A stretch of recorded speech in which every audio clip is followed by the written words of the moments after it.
Assalamualaikum warahmatullahi wabarakatuh.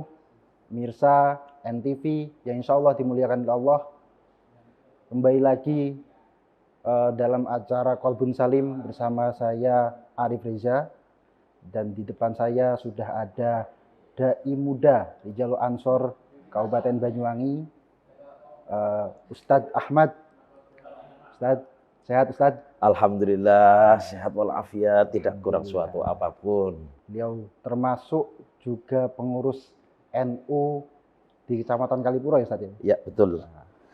Ngomong-ngomong masalah NU Ustadz, kebetulan beliau juga pengurus, dan tema kita pada kesempatan kali ini yaitu adalah NU itu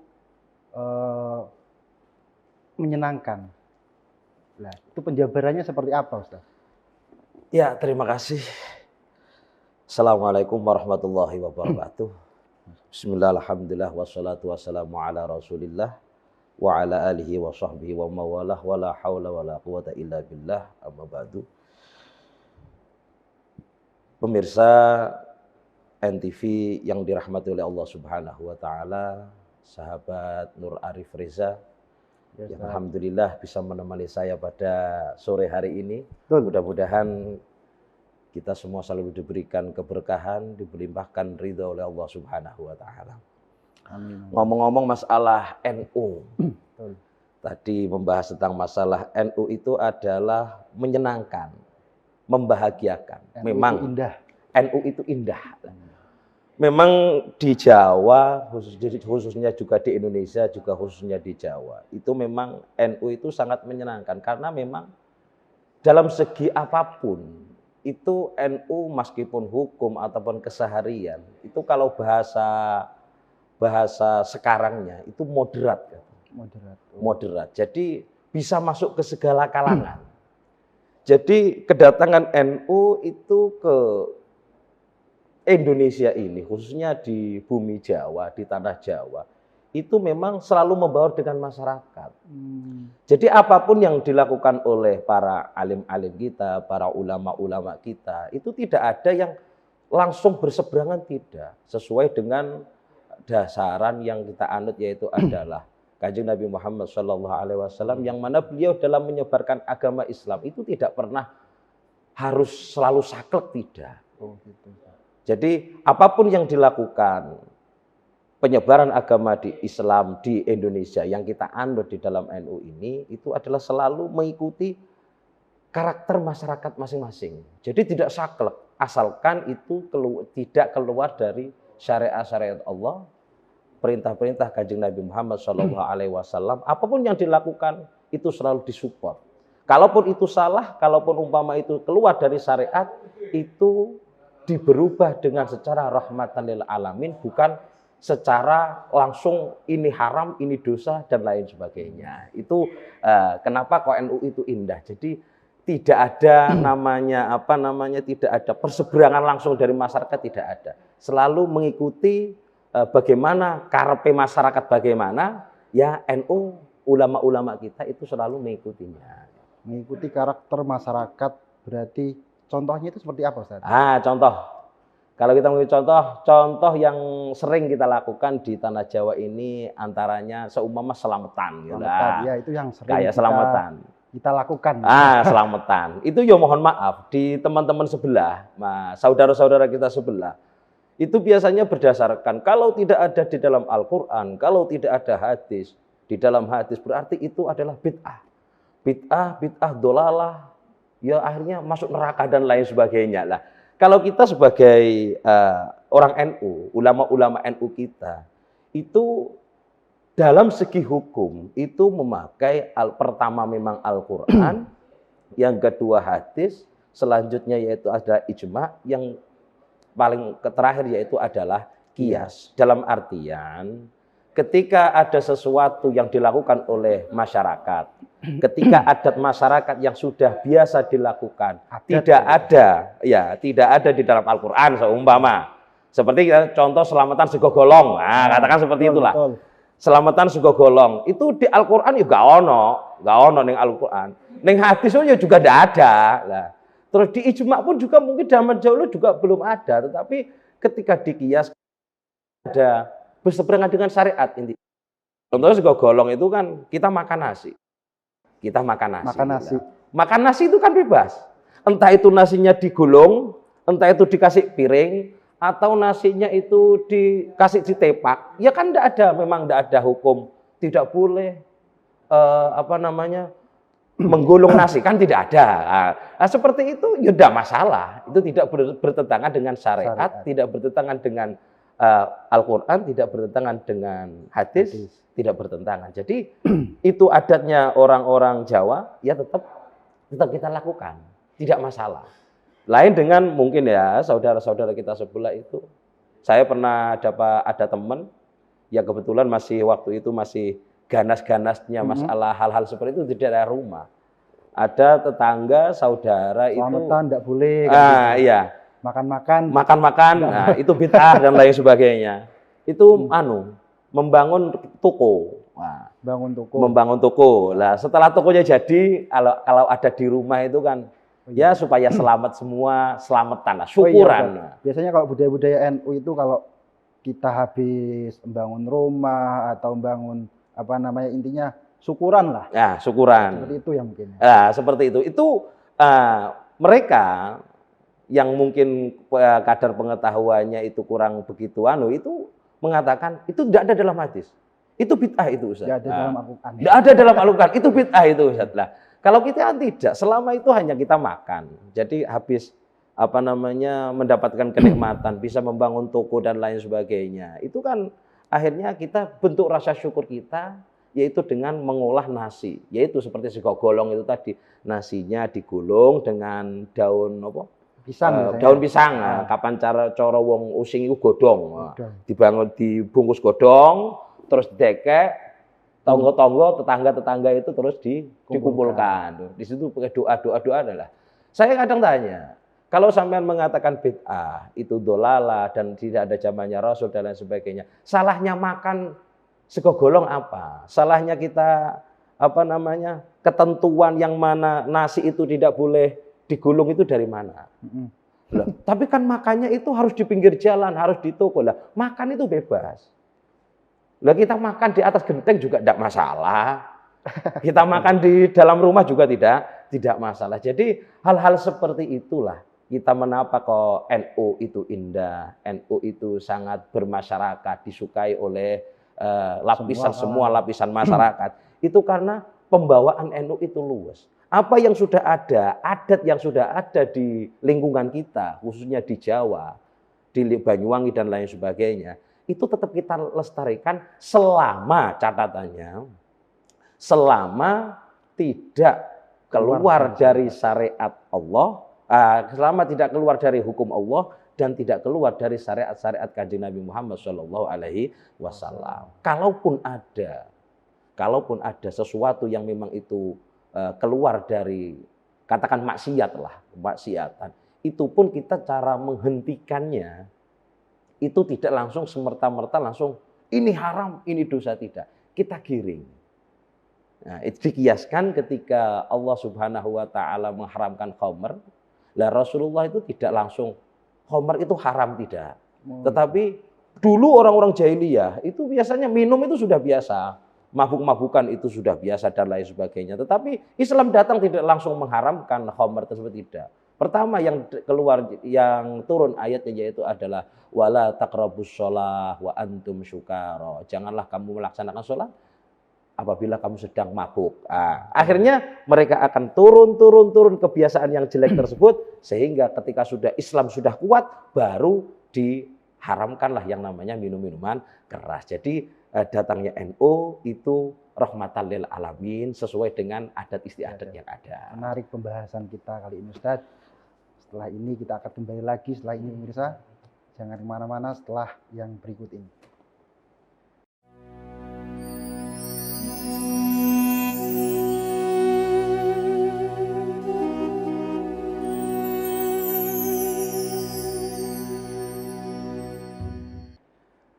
Kembali lagi dengan saya di program Qalbun Salim.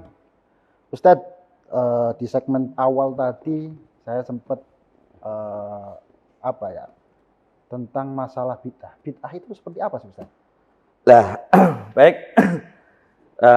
sahabat Risa, tadi memang kita sebenarnya untuk pembahasan bid'ah secara tidak saat ini gitu. Tapi karena kita tadi sudah sudah ada celetuk lah sehingga ya, sampean juga bertanya. Sebenarnya itu bid'ah itu adalah sesuatu yang baru.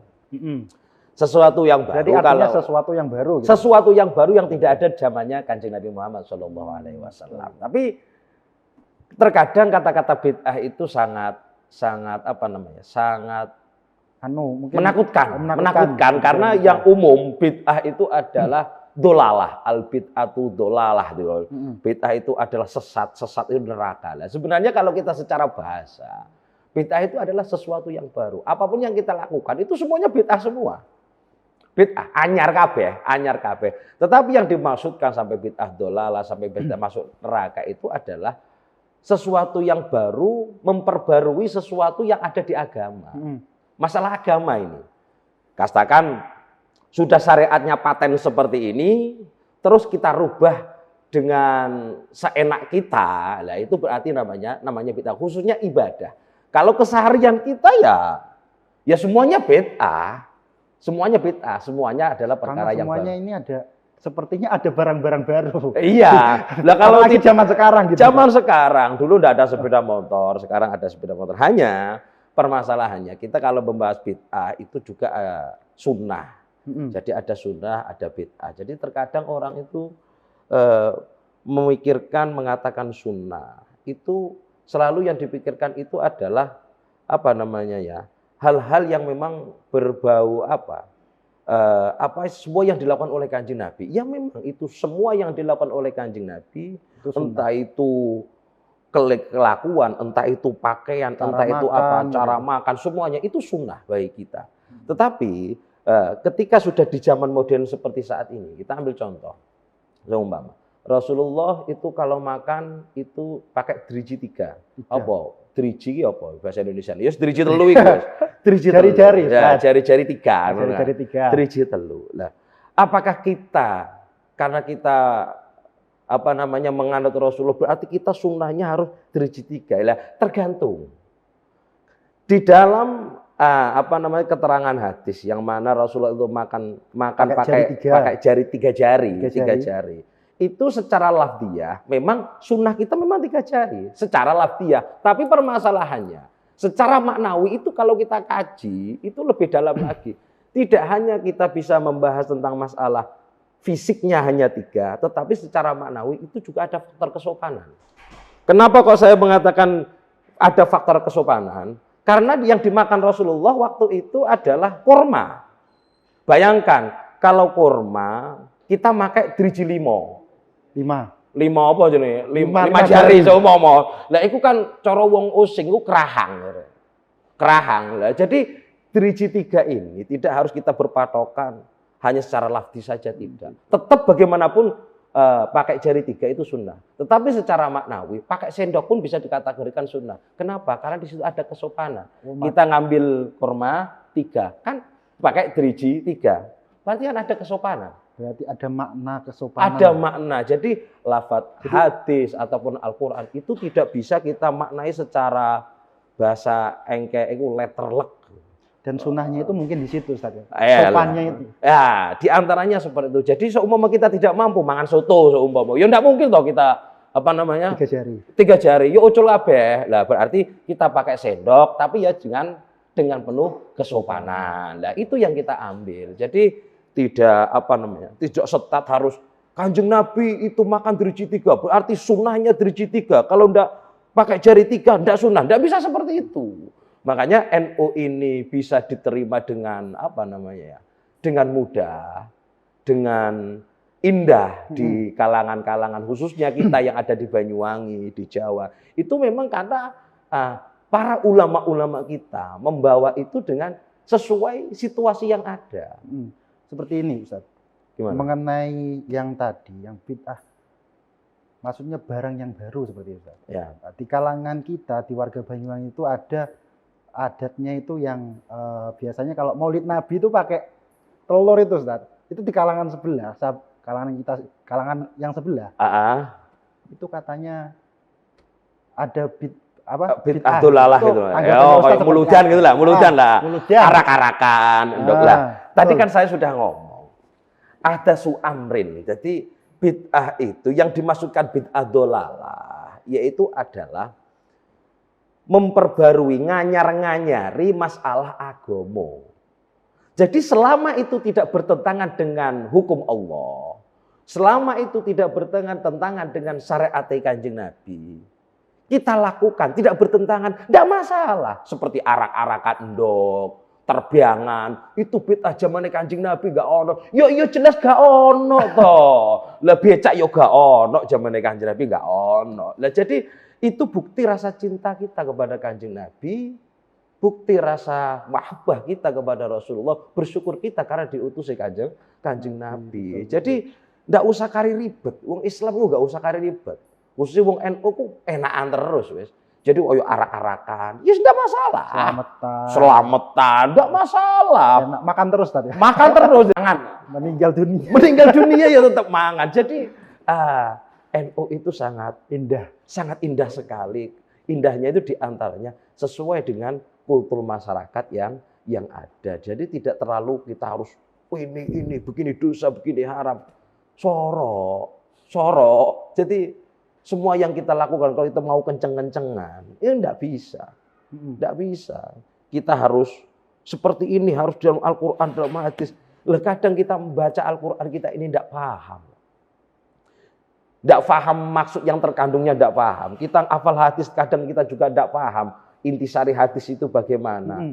Sehingga apa? Sehingga ya kadang juga kita butuh ahli tafsir.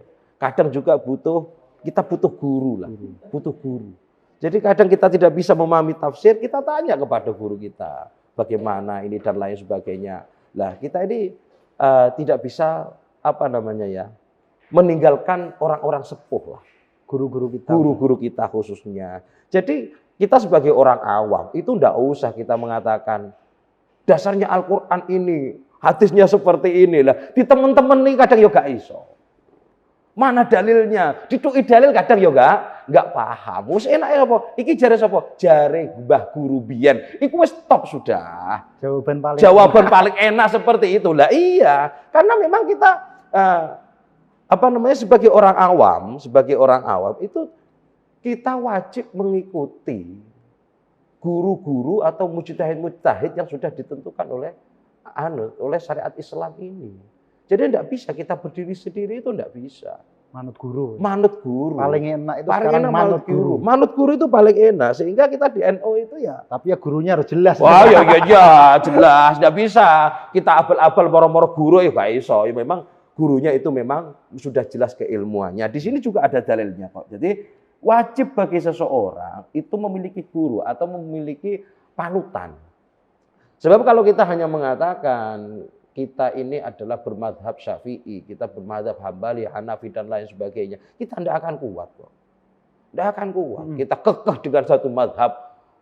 Saya Syafi'i, pokoknya Syafi'i sudah. Tidak bisa yang lain. Tidak bisa. Kita sekarang Syafi'i di Indonesia. Seumpama seperti itu. Kita Syafi'i di Indonesia. Oke lah.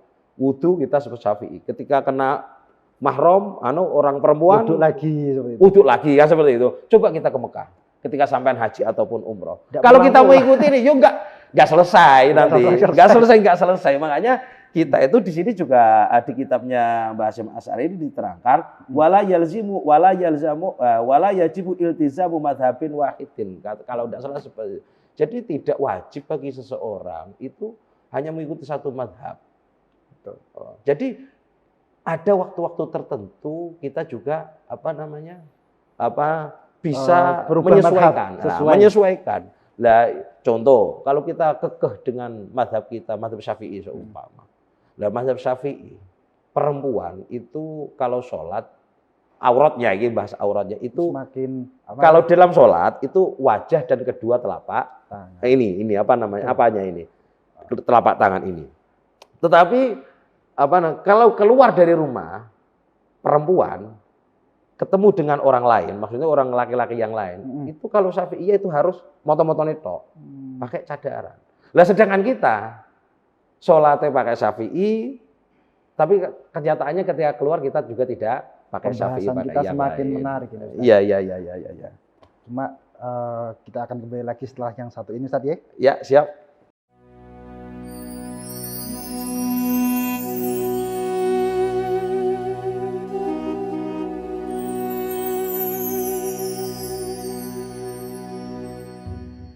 Pemirsa NTV yang insya Allah dimuliakan oleh Allah, kembali lagi dengan saya. Begini Ustaz, NU itu indah, NU itu menyenangkan. Iya. Secara apa ya, menurut saya, kenapa NU indah itu mungkin karena toleransinya. Iya Ustaz, betul? Iya. Apa seperti itu? Jadi begini Mas, ketika kita membahas tentang masalah NU indah, kembali ke awal, bahwasanya yang kita ini tidak pernah tebang pilih. Orang NU itu hidup di mana saja, itu selalu nyaman. Kenapa? Tidak harus ketemu dengan orang sesama NU. Ketemu siapapun, khususnya kita yang hidup di di negara Indonesia ini ya. Itu orang NU paling luwes itu orang NU sudah. Paling enak. Iya. Jadi kalau ada yang mengatakan kita harus kita harus sesama dengan Muslim saja berteman, tidak. Jadi itu sudah dicontohkan oleh Rasulullah. Siapapun teman kita alamin, kita harus menebarkan kedamaian. Walaupun lah berdirinya negara Indonesia kita tercinta ini, itu tidak luput dari perjuangan muassis Nahdlatul Ulama, perjuangan orang NU. Meskipun orang NU terbesar di negara Indonesia ini, bahkan di dunia pun sekalipun, tetapi orang NU tidak semerta-merta mengakui bahwasanya ini adalah perjuangan kita. Tidak. Karena kita berada di negara kesatuan Republik Indonesia yang mana berbeda-beda suku, bahasa, dan lain sebagainya. Semuanya tetap dirangkul. Jadi masalah apapun, meskipun kita bekerja itu sama siapapun kita welcome saja. Meskipun tanda kutip dengan orang-orang non-muslim. Kita tetap mengayomi, dalam artian itu tidak pernah kita membedakan. Kamu kafir, jangan berhubungan dengan saya. Tidak ada. Saudara semua, saudara setanah air. Jadi tidak ada kapling-kaplingan. Lain dengan mungkin saudara-saudara kita sebelah itu terkadang hanya satu kelompok saja. Itu pun kadang satu kelompok, kadang juga perang-perangan lah. Jadi kalau kita ini, NU ini indah, bisa bertempat di mana saja, karena memang NU ini tidak pernah tebang pilih, tidak pernah memilih ini saya harus dengan siapa, ini harus dengan siapa. Tidak, kita lebih mewarnai situasi yang ada. Betul. Jadi tidak harus kamu dengan saya, kamu tidak boleh, tidak. Jadi sehingga saya juga kemarin itu kan masalah rame-rame juga ini, masalah yang dibahas oleh Gus Iqbal kemarin, masalah Israel dan lain sebagainya. Sampai kalau tidak salah saya itu dengar, entah adanya bagaimana, yang saya dengar seperti haram, ada fatwa haram memakai produk-produk Israel lah, katakan seperti itulah. Lah, sedangkan itu banyak loh kita pakai loh ya. Seperti mohon maaf, saya tidak bisa menyebutkan merek lah. Jadi katakan sabun lah, ya kebutuhan kita sehari-hari. Sabun, tapi kan tidak ada mereknya ini ya, ada masalah, tidak ada mereknya. Jadi sabun yang berproduk ini, si A produk tertentu lah, kita dilarang, diharamkan lah. Kalau masih kita dianjurkan untuk mengurangi, iya. Tapi ketika sudah fatwa haram itu kan identik dengan dosa. Haram itu kan dilakukan dosa, ditinggalkan pahala. Kan seperti itulah. Nah itu kan mohon maaf, itu terlalu saklek lah. Karena itu sudah kebutuhan kita sehari-hari. Masa kita tidak pakai itu? Kalau mandi tidak pakai, wah yuk acur. Iya kan? Ya dalam artian kita sangat berhati-hati. Ulama NU itu sangat berhati-hati. Kalaupun umpama itu sudah terlanjur fatwanya tidak langsung haram. Tidak. Tapi fatwanya sebisa mungkin kita pakai produk-produk yang tidak produk mereka. Bukan ketika sudah fatwa ini haram berarti dosa. Kan gitu kan? Ya. Melakukan kita dosa. Lah bagaimana kita bisa menghindari itu? Lah wong tiap hari kita sudah Memakai. sudah memakai itu. Jadi makanya tidak ribet kok, tidak ribet. Tidak pernah ribet, tidak pernah ribet. Kenapa? Ya itu sudah. Apapun yang dilakukan adatnya sehari-hari dan lain sebagainya. Terkadang kita ada, mohon maaf, kadang perempuan, teman-teman, anak-anak perempuan, orang-orang perempuan itu. Ya kalaupun kita sekiranya bisa merubah dengan kamu pakai, jangan buka aurat, silahkan. Tapi kalau kita jangan pakai aurat, kita malah dimusuhi lah, itu juga menjadi bahan pertimbangan. Untung masih tidak kerudung, masih pakai baju. Kan seperti itu kan. Daripada tidak pakai baju. Nah, itu pemikiran-pemikiran kita sehingga ulama-ulama NU itu mudah diterima, jamiah kita itu mudah diterima di kalangan masyarakat. Kenapa? Karena apapun yang sudah adat yang ada di masyarakat itu kita tidak pernah membatasinya.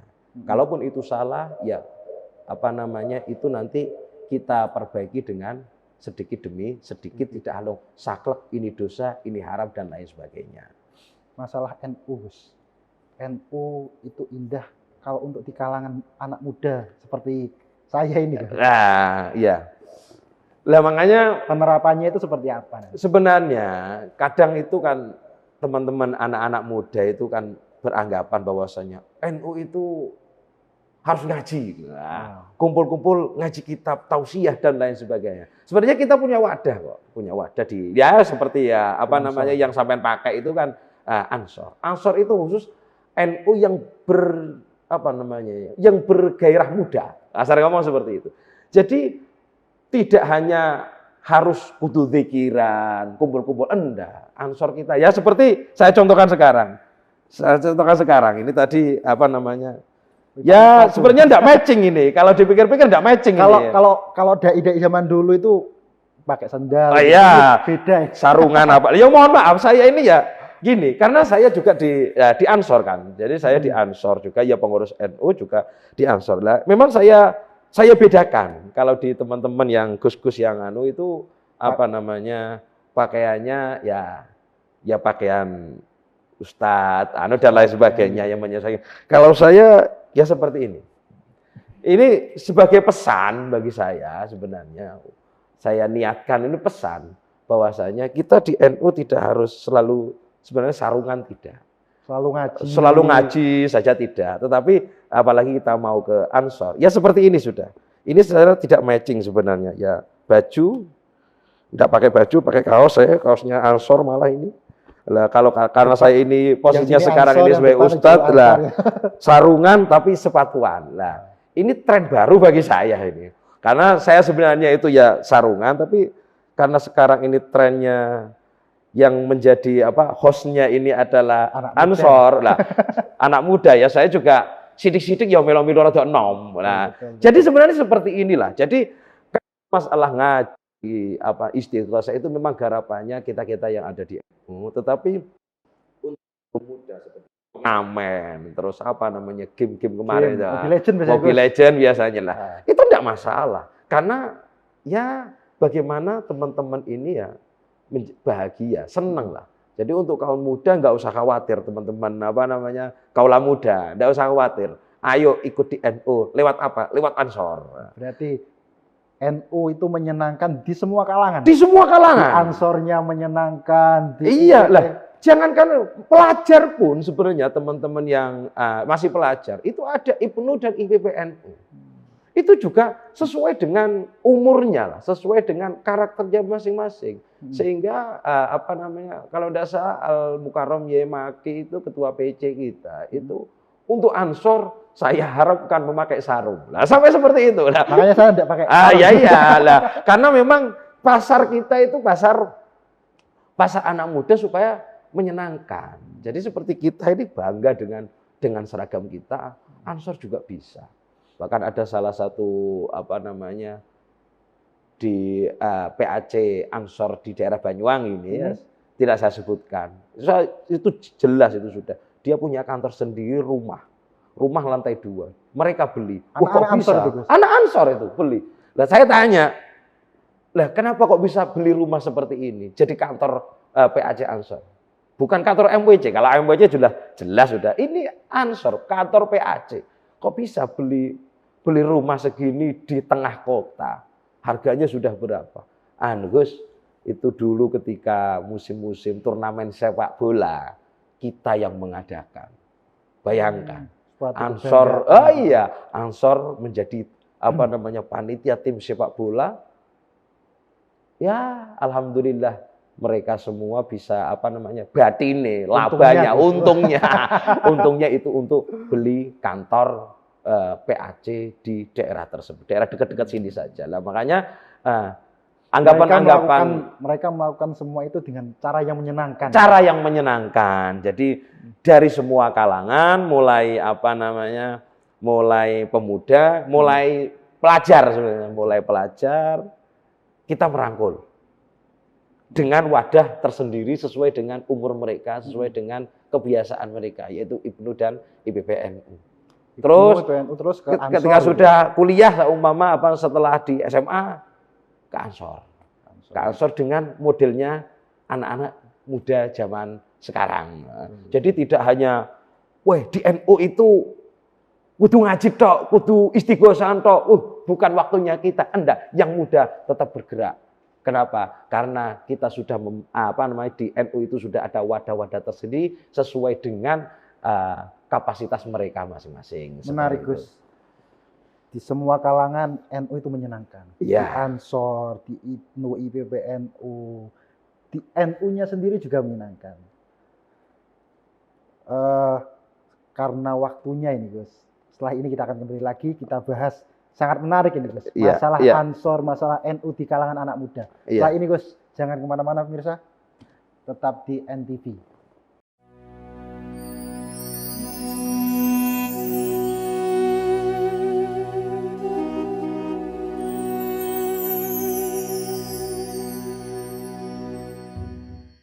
Baik pemirsa, kembali lagi dengan saya di segmen akhir acara Kolbun Salim. Pemirsa, NU itu indah, NU itu menyenangkan.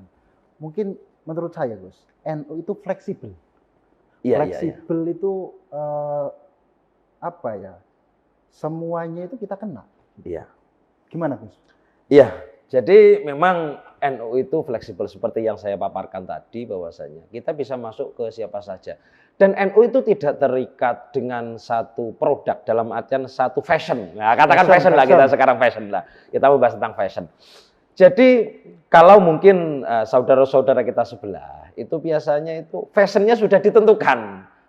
Fashionnya sudah ditentukan. Contoh, engkau nanti dia menyerang ini ya enggak. Jadi fashion tertentukan harus identik dengan sorban seumpama. Kemana-mana harus pakai sorban dan lain sebagainya. Identik dengan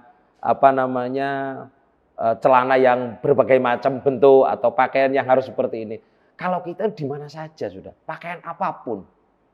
Asalkan pakaian tersebut masih sesuai dengan syariat. Jadi khususnya anak-anak muda ini ya, anak-anak muda. Kita bebas kok pakai pakaian apa saja. Asalkan masih menutup aurat, kasarnya ngomong seperti itu. Jadi tidak harus kita identik dengan dengan pakaian-pakaian tertentu. Mengikuti tren lah. Ya mengikuti tren. Nah, kita lebih mengikuti tren. Sholat harus pakai baju ini, enggak, kita enggak. Yang penting kewajiban kita di dalam fikih pun sudah diterangkan. Yang penting menutup aurat. Berarti NU tidak ke Arab-Araban lah. Ya. Bisa dikatakan seperti itu, tapi kita tidak juga membahas tentang masalah satu kaum ataupun satu golongan, tidak. Tetapi yang jelas kita NU yang di Indonesia ini, Nahdlatul Ulama ini itu tidak terlalu meribetkan pembahasan masalah harus pakaian seperti ini, harus kelakuannya seperti ini. Tidak, asalkan tidak keluar dari syariat, hukum-hukum Allah, tidak keluar dari syariat Kanjeng Nabi, itu sudah tidak masalah. Katakan baju, ya kaos seperti ini. Kaos seperti ini, kita pakai seperti ini. Mau sholat, ya tidak masalah.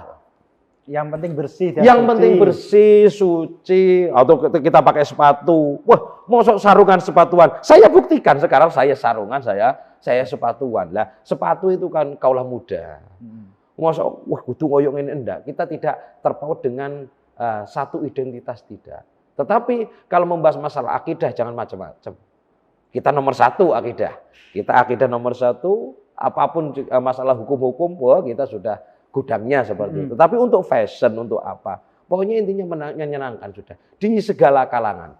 Jadi tidak terpaut dalam satu atribut, harus ini, harus ini. Terkadang ada beberapa ya saudara-saudara kita. Sholat kalau pakai batik itu udah benar dan lain sebagainya. Enggak. Tidak ada seperti itu. Yang penting syaratnya adalah menutup aurat. Ya jelas kalau bersih itu ya sudah jelas, suci itu jelas. Jadi tidak ada identitas tertentu yang yang harus kita adopsi. Dimanapun tempat kita berpijak, kita diperbolehkan untuk untuk beribadah ataupun melakukan sesuatu sesuai dengan fashion kita, asalkan tidak melanggar syariat, hukum Allah dan syariat Kanjeng Nabi Muhammad Shallallahu Alaihi Wasallam. Jadi monggo teman-teman pemuda-pemuda, kalau pikiran Anda mengatakan NU itu selalu istighosah, NU selalu itu memang yang NU-nya. Kalau Anda pengen masuk di Ansor, itu menyenangkan semua. Kita kebanyakan ngopi kok. Kita kebanyakan ngopi, kebanyakan ya guyon-guyon dengan teman-teman. Kita lebih kajiannya itu kajian milenial lah, katakan kajian-kajian yang sangat sesuai dengan umur kita, sesuai dengan karakter kita masing-masing, seperti itu. Jadi enaklah ber-NU itu enak, ber-NU itu indah, seperti itu. NU itu indah. Ya betul. NU itu menyenangkan untuk kalangan kaum muda seperti tadi Gus, masuknya ke Ansor, ada yang masuk ke IPPNU seperti itu. Untuk menyemangati mereka ini Gus, biar soalnya kan gambarannya untuk kalangan muda itu biasanya itu NU itu udah kayak gimana ya. Jadi begini, kalau kita yang sudah katakan militan lah bahasanya, kita yang sudah berseragam dan bangga dengan seragam kita tentang Ansor dan lain sebagainya, ya bagaimana pinter-pinter kita untuk masuk ke dunianya mereka. Kita jangan membatasi mereka dengan dengan sesuatu yang merepotkan. Mereka senengannya ngopi, kita siapkan kopi. Mereka senengannya katakanlah musik-musik, kita dekati. Tidak harus merasakan musik ini haram dan lain sebagainya. Jangan dulu, nyantai aja dulu. Kita masuk ke sana, insya Allah NU ini, Ansor juga akan diterima oleh mereka dengan lapang dada tanpa ada beban. Seperti itu. NU itu indah dan NU itu sangat menyenangkan. Dari segmen awal hingga akhir, kesimpulannya seperti apa? Kesimpulannya kita beragama atau beragama, berakidah, khususnya yang ada di Indonesia, kita menganut di NU Nahdlatul Ulama itu sudah tidak usah khawatir intinya. Tidak harus dibatasi, ini harus begini, ini harus begini. Tidak. Yang jelas prinsip kita, akidahnya tetap sama, syahadatnya tetap sama, sholatnya tetap sama. Kalaupun untuk sehari-hari kita lebih mengikuti tren yang ada. Kalaupun yang tua-tua, adatnya selamatan, adatnya ini, kita tidak pernah langsung grek, tidak ada. Kalau pemuda, kita sesuaikanlah. Jadi makanya ada NU, ada Ansor, ada IPNU, dan IPPNU. Kita bergerak sesuai dengan umur dan sesuai dengan kadar mereka masing-masing. Kalau berbicara itu sesuai dengan daya tangkapnya masing-masing. Ketika anak kecil ya paling yang nekeran dan lain sebagainya. Kita bahas neker. Kalau sudah agak besar paling sepeda motor. Ya kita bahas sepeda motor. Kalau yang sudah tua ya kita wirid. Ya ini berarti ya kita wirid. Jadi sesuai dengan jadi tetap NU itu akan menyenangkan apabila kita memang benar-benar masuk di sana dan menyelami, tidak ada yang namanya kesulit ataupun susah, itu tidak ada di NU. Seperti itu. Tetap menyenangkan. Tetap menyenangkan. Intinya kita beragama jangan dibuat susah. Jangan dibuat susah. Yassiru wala tu'assiru. Buatlah gampang. Kalau bisa dibuat mudah, kenapa kok kita buat susah? Basyiru wala tunafiru. Senang berbahagia, jangan membuat kabar tersebut membuat orang lari dari kita. Seperti itu. Itu Gus, karena waktu kita sudah terbatas ini. Iya. Terbatas. Kita insya Allah akan berjumpa lagi pada episode-episode yang akan datang. Insya Allah Pada mudah-mudahan acara diberikan Qalbun Salim, kesehatan gitu ya. oleh Allah Subhanahu wa Mudah-mudahan diberi taala. kesehatan. Ya, pemirsa Qalbun Salim Nasional TV yang dimuliakan oleh Allah. Ini beliau